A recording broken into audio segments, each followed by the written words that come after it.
오늘 우리에게 주신 하나님의 말씀 로마서 15장 14절에서 16절입니다.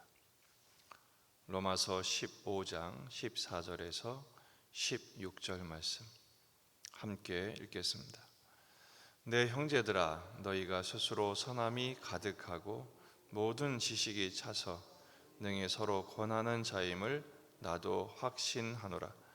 그러나 내가 너희로 다시 생각나게 하려고 하나님께서 내게 주신 은혜로 말미암아 더욱 담대히 대략 너희에게 썼노니, 이 은혜는 곧 나로 이방인을 위하여 그리스도 예수의 일꾼이 되어 하나님의 복음의 제사장 직분을 하게 하사 이방인을 제물로 드리는 것이 성령 안에서 거룩하게 되어 받으실 만하게 하려 하심이라.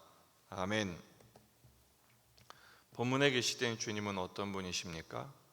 이방인을 제물로 드리는 복음의 제사장 직분이 되게 하십니다. 바울은 로마 교회 성도들을 칭찬하고 있습니다. 14절, 내 형제들아, 너희가 스스로 선함이 가득하고 모든 지식이 차서 능히 서로 권하는 자임을 나도 확신하노라. 첫째는 선함이 가득하다.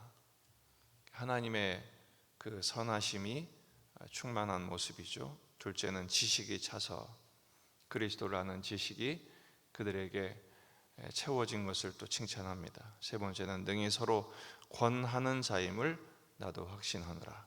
너희가 서로 받으라. 믿음이 강한 자는 믿음이 연약한 자의 약점을 담당하라. 그 권면대로 너희가 지금 잘하고 있다라는 것을 칭찬하며 권면하죠.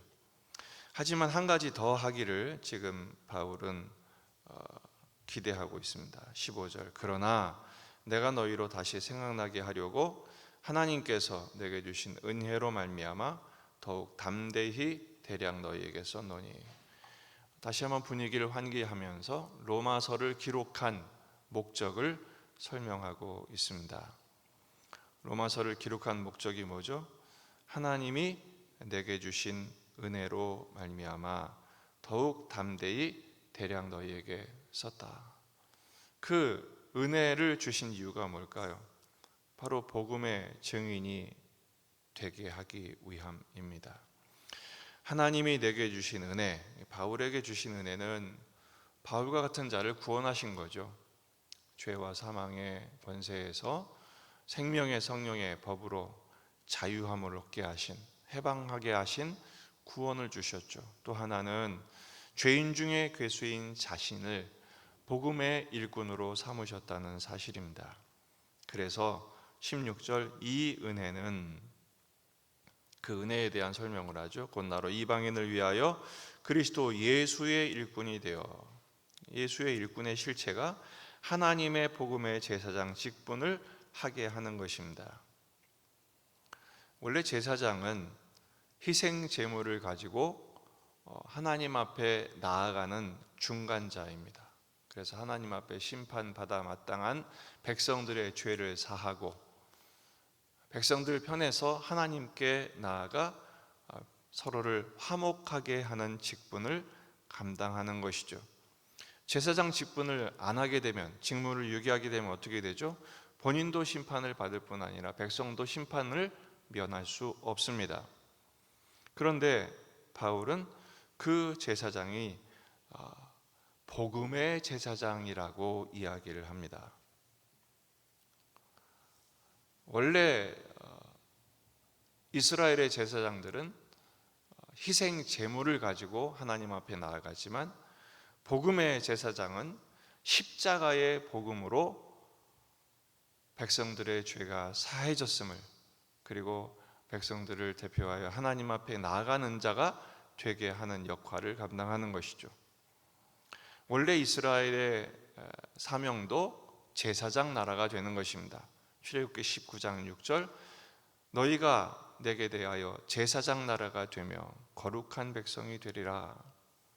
이스라엘 백성들을 출애굽시키셔서 구원하신 이유는 그들을 제사장 나라 삼아서 온 열방들이 하나님의 구속을 경험하도록 하게 하는 대표로 하나님 뽑으신 것이죠. 지금은요, 이제는 희생 제물이신 예수 그리스도로 말미암아 구속받은 하나님의 모든 자녀들을 제사장 삼으시기를 원하시는 것입니다. 베드로전서 2장 9절, 그러나 너희는 택하신 족속이요 왕 같은 제사장들이요. 이스라엘만 제사장 나라가 아니라 이제는 십자가의 보혈로 구속받은 우리들도 제사장의 사명을 감당하는 거룩한 직분을 받았다. 왕 같은 제사장들이다. 그 왕 같은 제사장의 사명이 뭡니까? 이는 너희를 어두운 데서 불러내어 그의 기이한 빛에 들어가게 하신 이의 아름다운 덕을 선포하게 하려 하심이라. 이게 바로 복음의 제사장의 사명인 것입니다. 그렇습니다. 우리는 복음의 제사장의 사명을 받았습니다. 그리고 그것은 성령 안에서 거룩하게 되어 받으실 만하게 되는 제사가 되게 하십니다. 그럼 우리는 이것을 어떻게 적용해야 될까요? 바로 화목의 직분을 감당하는 것입니다. 복음의 제사장은 화목하게 하는 사람입니다.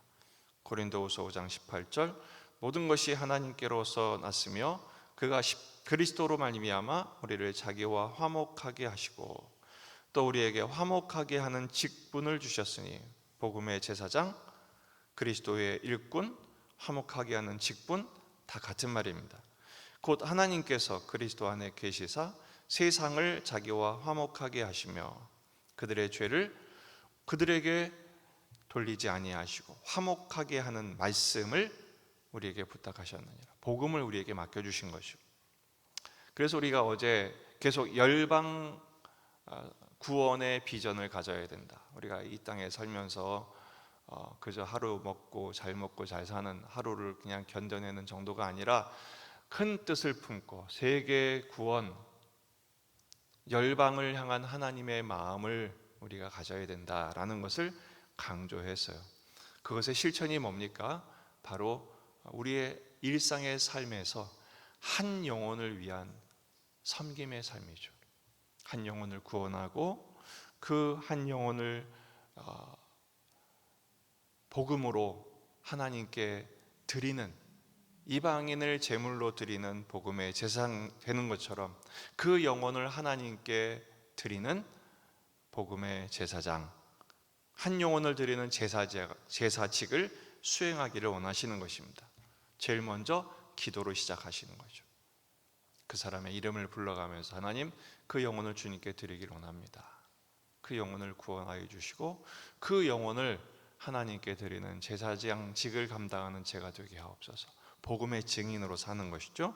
그리고 실천이 뭡니까?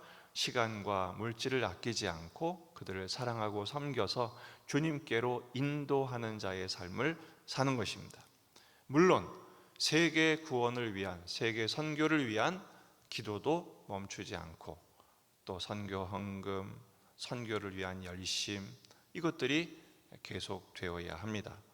두 가지 방식으로 우리가 적용을 찾을 수 있습니다. 한 영혼을 위한 기도와 섬김, 세계 선교를 위한 기도와 헌신. 여러분, 하나님이 우리에게 주시는 모든 은혜는 나만을 위한 것이 아닙니다. 나만을 위한 것은 당연히 있지만 세계 선교를 위하여, 한 영혼을 구원하기 위하여, 복음의 증인 되게 하시기 위하여 허락하신 은혜가 있음을 잊지 말아야 합니다. 그 사명 감당할 때 주님이 기뻐하십니다. 주님이 영광을 받으십니다. 주님이 하늘의 상으로 보상하십니다. 우리의 남은 인생 성공적인 복음의 제사장직을 수행하는 십자가의 증인으로 승리하시기를 주의 이름으로 축원합니다.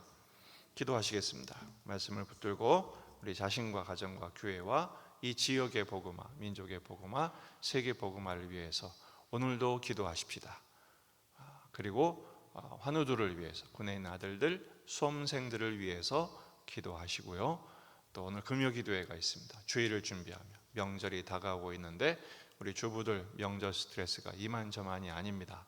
영적인 전쟁에서 승리할 수 있도록 기도하시기 바랍니다. 가져온 기도 제목들 가지고 간절히 기도하시다가 기도하시겠습니다. 다 같이 기도하겠습니다.